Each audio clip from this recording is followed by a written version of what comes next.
Okay. I was told from my first uh, books and tea with C video that this microphone doesn't quite work on this little stand thingy, so I got this one. So Wes, tell me if the audio is better for here, and we'll adapt as we go. Um, I have been asked multiple questions throughout my careers, um, and a lot of people have asked me to start back up Ask C. I used to have AskC.com when I was coaching, and so I guess I'm going to start again. I had a great question. Somebody asked me, "What is a successful relationship?" Now, this is my right hand, this is my left hand. I am not involved in a romantic relationship with anybody, so we're not talking about that. Um, I do know a lot of people around the world, from just straight networking to, several decade-long friendships. So they felt I was experienced to give an opinion on this. So here's my take on it. Um, when I meet somebody, they're always like new and fresh, and every person is unique, and it's amazing how versatile we can be, and I love it. I love it. But it's not going to be a lasting friendship until you can get to what I call fall in love with their repeat. Every person is a set amount of whatever they are. Like, they could be a lot of things, but they eventually have parameters around who they are, what they believe, what they're going to talk about. And until you can get to that repeat stage, you can't really have a connection, I believe. Because whatever they start repeating themselves, it starts coming up the same topic, same topic, same topics. That is who they are. That is their core. And I believe that a relationship is about two people who say, hey, your uniqueness matters to me, and you can't know their uniqueness until you get their repeat. So I would say fall in love with the repeat.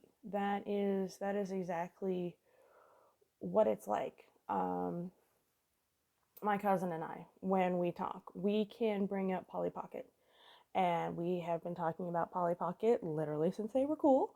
So we're talking decades, and yet we can still bring it up, and we can still talk about it and bring up the same stories over and over and over again. And every time we're like, yeah, awesome. Okay, the bee in the Jeep. Ah, like, it's just, we love it. That's who we are. A relationship starts to break down when, let's say, somebody tells you about going to the zoo, whether they like going to the zoo, and you're like, okay, cool, awesome. Then a couple weeks later or whatever, they say the story again in front of somebody new. All right, had to heard a second time, okay. But then they say it again and again and again. That's who they are. That story was important to them. That's part of their identity. That's who they are. If you can hear that zoo story and still have, whatever that story is, if it's a sad story, empathy, if it's a funny story, laugh, if it's a serious story, interest, if you can genuinely continue to bring that energy forward for them, you are genuinely accepting them and telling them they matter. And that's what I look for when I see people connecting and interacting, even if it's as simple as like a business transaction or whatever. I look to see where the repeats are and how people react to the repeats. When I'm around people and somebody gets irritated, you've told that joke before. That relationship 5 years from now, almost every time, is gone. But when you can meet people who are like, oh, tell that joke, tell that one joke, yeah, 40,000 times, but tell that joke again. Those are the people who are still talking and communicating in 5 years. Um, and I think it's really important to have people around you who will tell you what your repeats are.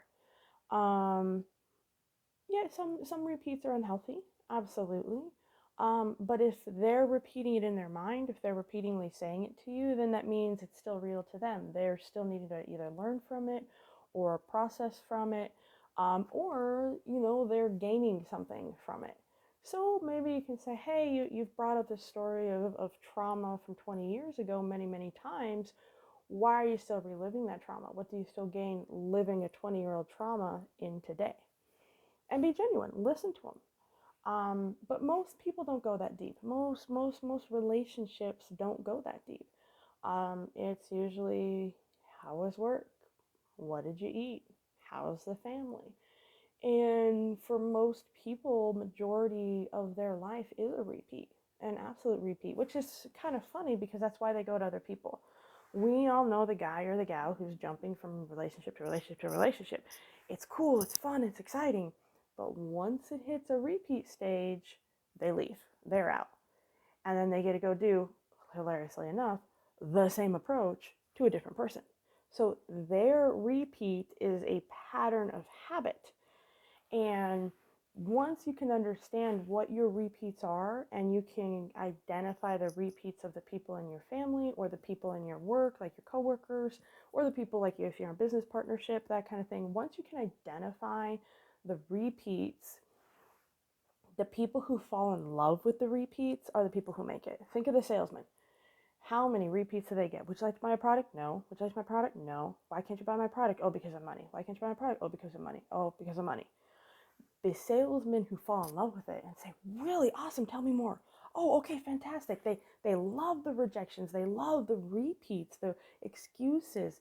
It's all just a repeat. And if you can fall in love with the repeats in whatever you do in your life, I think that's where you're going to build a successful relationship. It's just my 2 cents. That's what I've seen and observed.